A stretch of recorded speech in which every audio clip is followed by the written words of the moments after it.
आज सुबह-सुबह जब मैं ऑफ़िस के लिए निकली तो बड़ी अच्छी धूप खिली थी, तो मौसम देख के मेरा मन खुश हो गया क्योंकि आपको पता है अभी पीछे इतनी बारिश हुई चंबा में कि बारिश के बाद ऐसा मौसम कम देखने को मिला।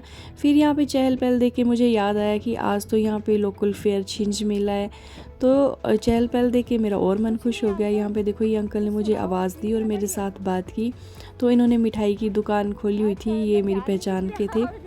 और यहाँ पे देखो कितने सारे समोसे, पकोड़े, जलेबी, मिठाइयाँ सब बन रही थी और बड़े सारे स्टॉल अभी लग गए थे, कुछ एक लग रहे थे और बड़े सारे पहचान के लोग मिल रहे थे, उन्होंने मेरे साथ बात की।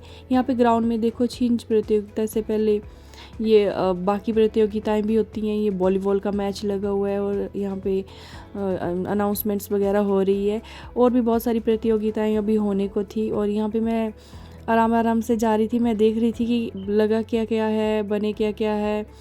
यहाँ पे गोलगप्पे का स्टॉल लगा है और ये देखो मिठाइयाँ बन रही हैं, तो मैं यहाँ से आराम से देख के गई क्योंकि पता होना चाहिए ना, सारी शॉप्स देख के जाना चाहिए।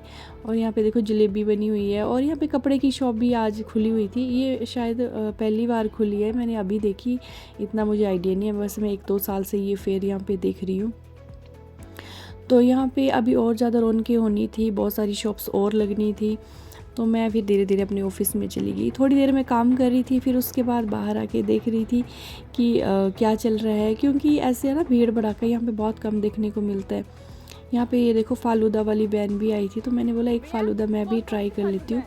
तो मैंने भैया को बोला मेरे लिए एक फ़ालूदा बना दो और ये मैं ऑफ़िस में ले आई थी। मैंने बोला मैं आराम से खा के आपको ये इसका जो गिलास वापस कर देती हूँ, तो मैं ऑफ़िस में ही ले आई थी। ये फ़ालूदा नहीं था, ये बादाम शेक था। यहाँ पे बादाम शेक ही मिला, मुझे फ़ालूदा नहीं मिला, लेकिन एटलीस्ट कुछ तो मिला, तो मैं यही ऑफ़िस में ले आई और मैंने ये खाया भी पिया भी और फिर ये गिलास मैंने उनको वापस कर दिया।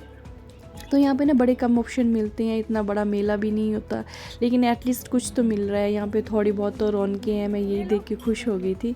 तो मैंने ये गिलास वापस किया, फिर उसके बाद मैं वापस आई तो यहाँ पे देखो कितने सारी ये मिक्की माउस और ये झूले लग गए थे।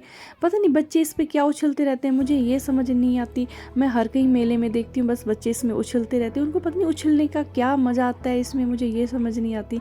तो ये देखो बिल्कुल मेरे ऑफिस के गेट के बाहर भी छोटी छोटी शॉप्स जो है वो लगी थी और यहाँ पे लोग आना भी शुरू हो गए थे। फिर मैंने अपना ऑफिस 4 बजे बंद किया, तो मैंने बोला थोड़ा बहुत मैं भी देख लेती हूँ यहाँ पे है क्या क्या। तो बड़े सारे बच्चों के खिलौने थे और ये ज़्यादातर बच्चों की और लेडीज़ की चीज़ें थी।